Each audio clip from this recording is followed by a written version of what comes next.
This build series reconnects me with Sandy, my first full restoration project. This 1982 FJ45 is mounted on an 80 series chassis and is equipped with a Barra turbo. But I'm removing the Barra and replacing it with a 6.2 litre LS3 to make Sandy into more of a weapon for its new owner.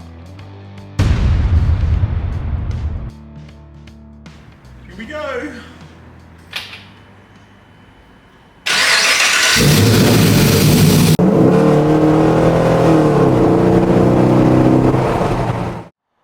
Today's the day, I reckon. It's not far away from being started up.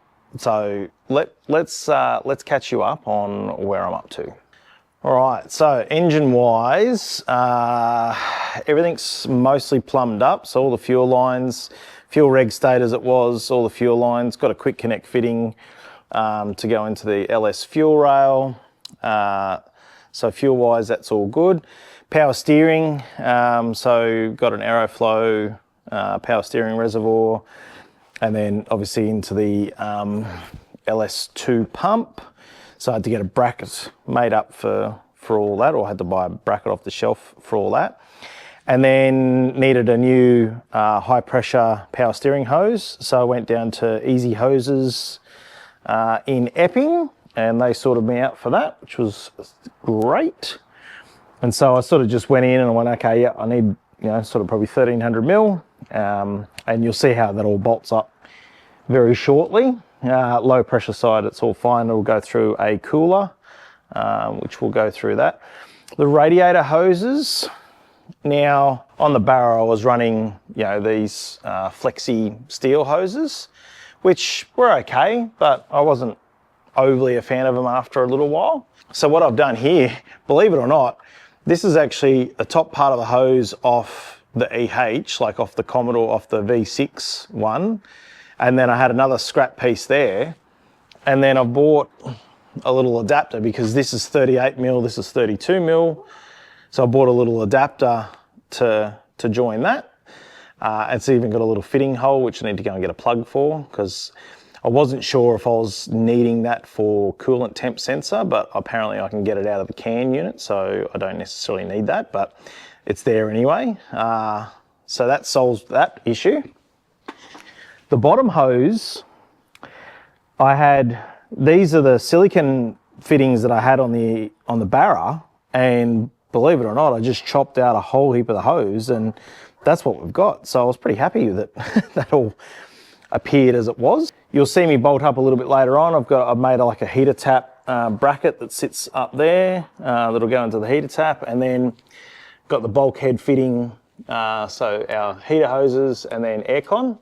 And so the aircon lines will then come through the compressor and then through the condenser, and I'll show you how that all goes very shortly. So I've got my list on the whiteboard of what I need to get through today. And then, as you can see, I'm going down, and then hopefully I get to, once I get all that done, then I can fire it up. So let's get into it.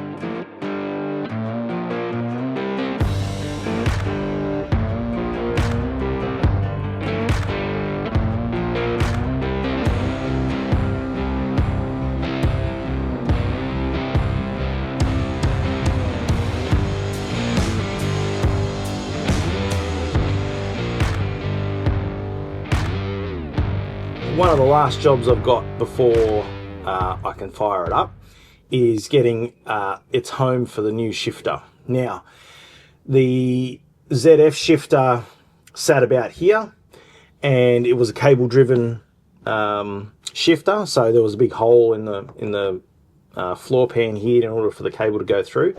Now, I don't have that with the 6L80 shifter. It's a rod driven shifter. So the rod is bolted to the gearbox itself, and then the shifter then drops down, picks up the rod, which is pretty old school, but it works, and it's actually a lot easier to mount with the shifter. So what I've done is I've made up my cardboard template, and then so I've measured all that out and got my cardboard cutout. So I know what the cut template needed to be. Now what I was trying to do was keep this not on the removable part. So this here is a removable section in the late model 40s. I was trying to keep it off that, but it was going to go too far back, and it just wasn't going to be right. So I've ended up having to cut a little bit out of it. But I mean, once it all bolts in there, it's no real difference anyway. It's just, yeah, it's just one of those things.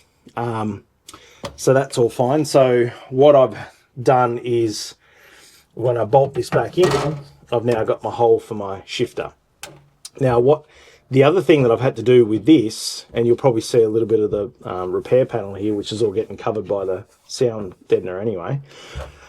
The transfer shifter was originally here.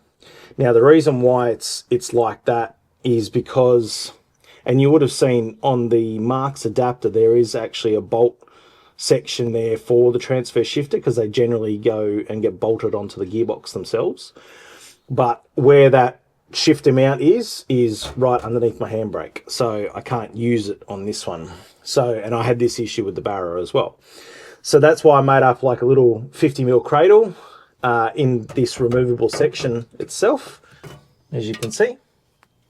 And then that was all fine. But now, changing gearboxes and changing position of where the engine is, it meant that 50mm cradle was actually fouling up on the gearbox itself and touching it. So what I've had to do is repair all that, make a new cradle, made it 40mm, so I made it a bit shorter, but for it to still sit in, and then had to move it back in order for it to be able to clear the gearbox and everything like that. So that was the job yesterday. So the last job would be just to obviously bolt it in, and then I've got to shorten the linkage back to the transfer, but that's not going to prevent me from starting it up. I think the big thing, I just want to make sure I've got a gear first, and then I'll sort out the four-wheel drive stuff later on. But yeah, there's just been a bit of work in that. So I'm going to bolt this up now. I'm going to cover this in some Car Builder sound deadener, just to finish it all off again, and then yeah, bolt it up, and we're getting closer. What I've had to put in is, because we're running the Vintage Air slimline unit in there, which is cooling, defrost and heater. It comes with its own heater tap. So I've wired that heater tap in, and I'm sort of trying to work out a place to put it. What I've made is I've just made up a bracket, just out a bit of alley, just folded that up and reinforced it, and then where the coil packs mount here, I've basically moved those bolts there and created the bracket there. Heater tap will then bolt up underneath that, and then it also gives me a nice flat area to run my aircon lines when come time to do the aircon stuff. So just going to bolt this up now. All right, one of the last jobs left is mounting up the condenser and the power steering cooler. What I've done is I've made up just some 5mm brackets, and these will bolt to the brackets, and then these actually bolt to the front of the radiator. So yeah, just put some nutserts in the radiator shroud and that, and then all this just bolts into the same spot. So I'm just going to quickly bolt these up now. We'll throw these on, and then we'll do some fluid checks.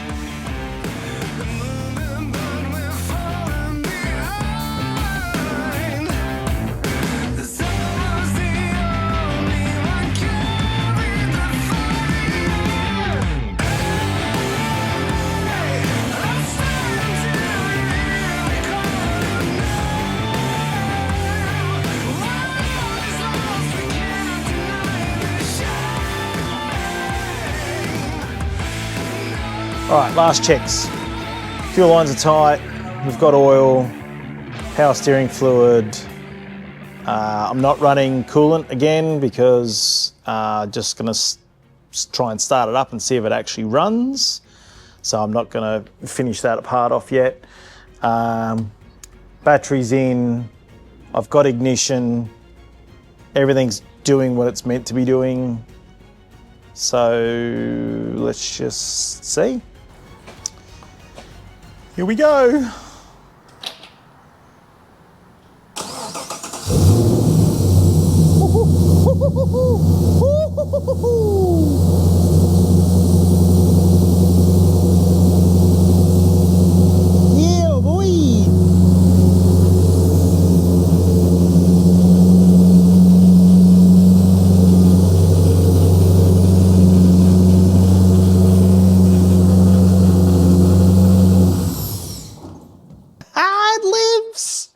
How about that, eh?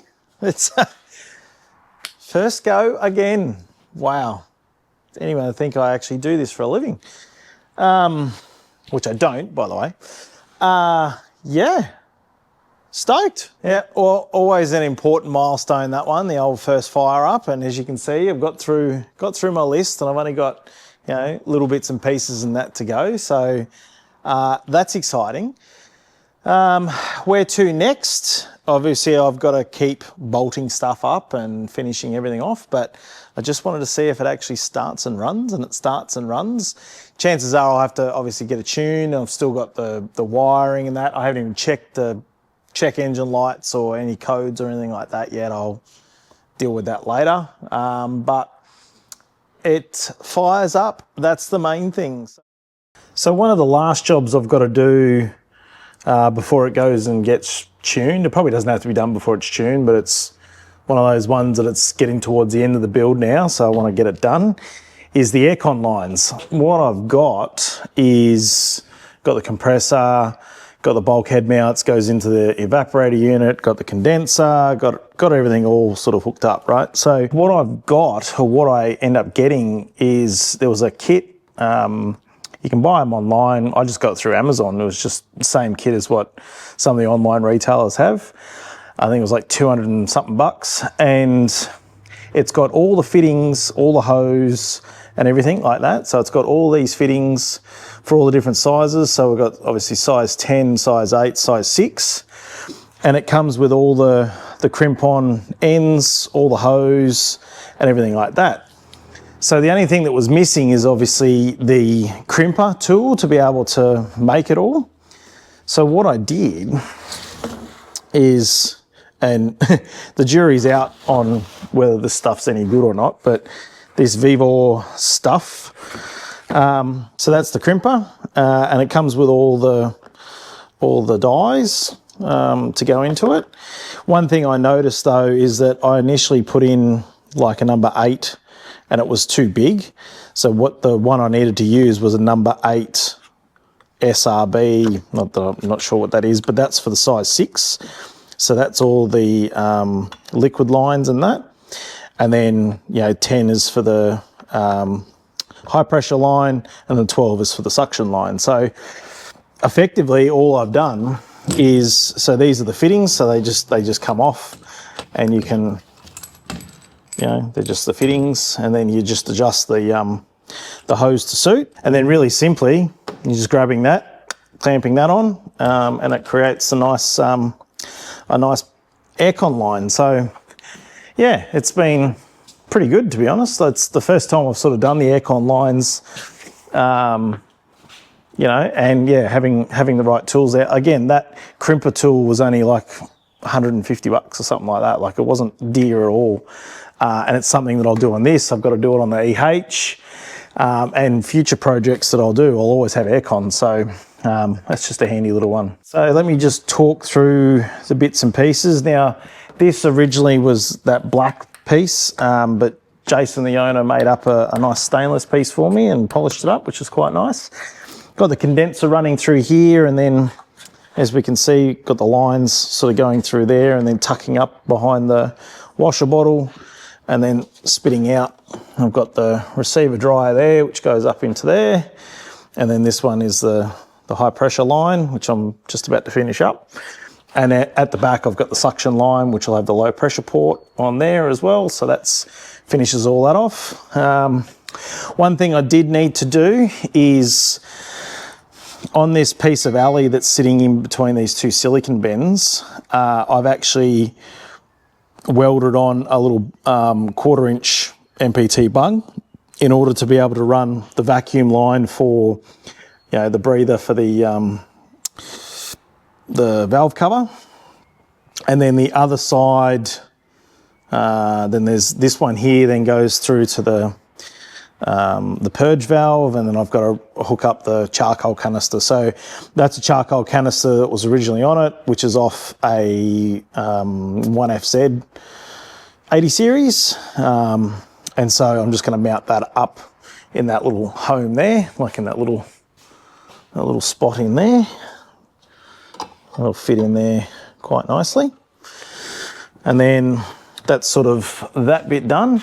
And then, yeah, we're pretty much good to go. I've bled the coolant, bled the brakes, bled the power steering. I was booked in for a tune on Thursday, so I'll record a bit of that and we'll put that on the episode as well. And yeah, we're getting pretty close.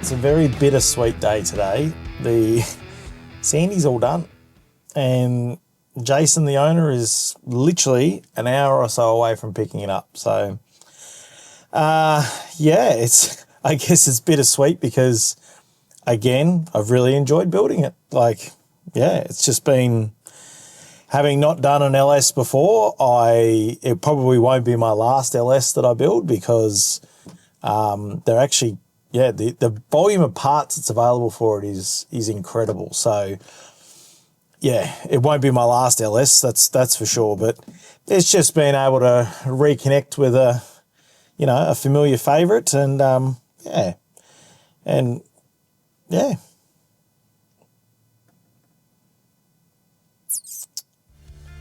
So let's go and have a look underneath and see the final product.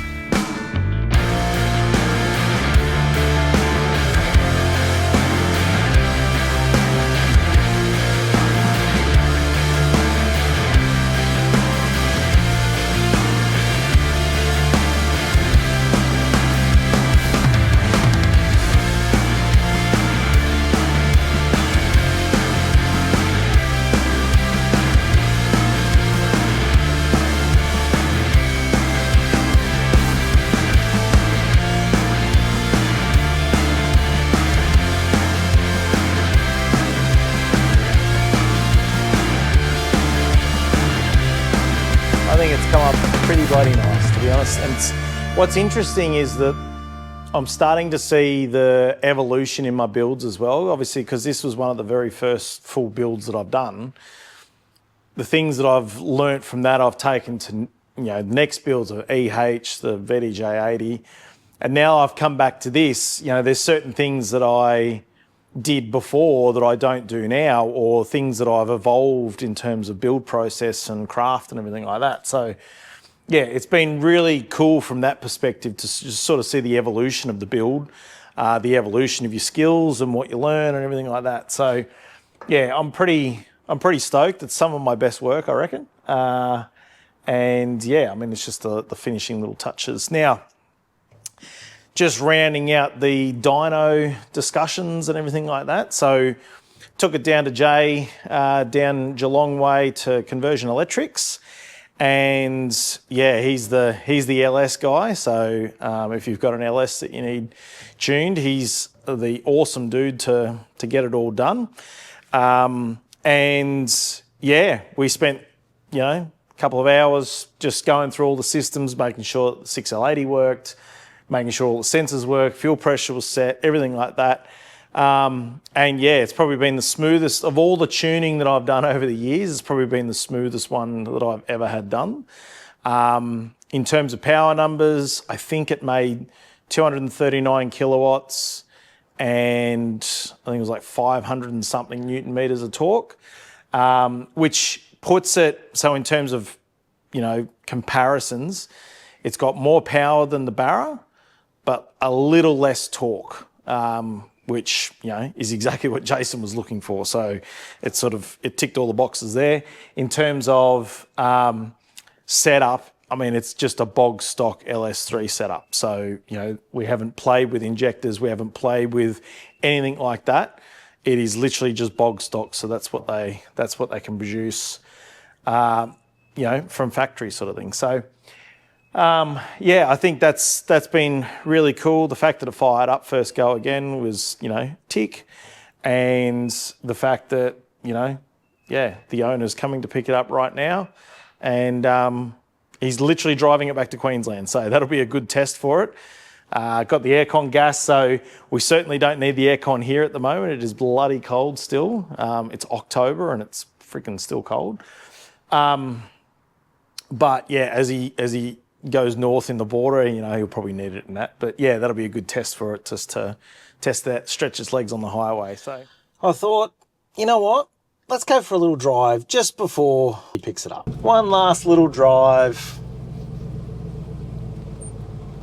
before I say goodbye to her again. I'll tell you what, it sounds awesome. Like, I can't get over how good it sounds.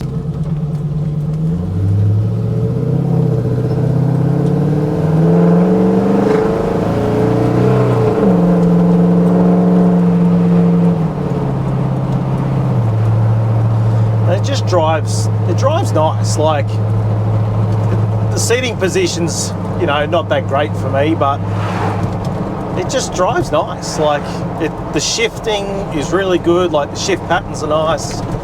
It's actually quite quiet. Like, when it's in top gear, like, it's just in idle. Like, it's 1500 revs. You know, like, it's just a nice car to drive. And the sound.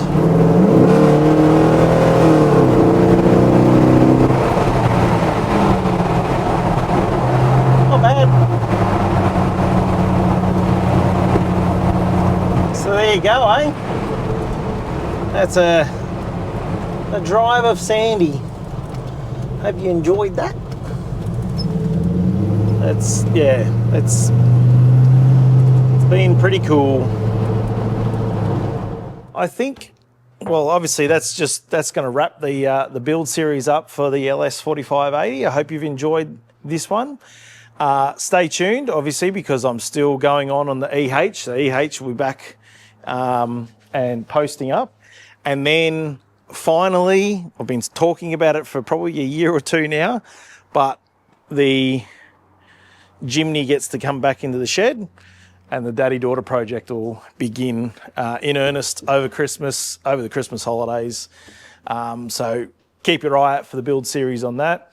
Drop a comment below. What did you think? What's been your favourite part about this build? What sort of things, as you're watching, you know, what do you want me to sort of highlight a bit more on? You know, I'm happy to sort of be led a little bit by you guys on terms of what, you know, sort of, you know, what sort of information you want as I'm going through the build and whatnot. Obviously, I answer all the questions, I answer all the comments. But yeah, just let me know.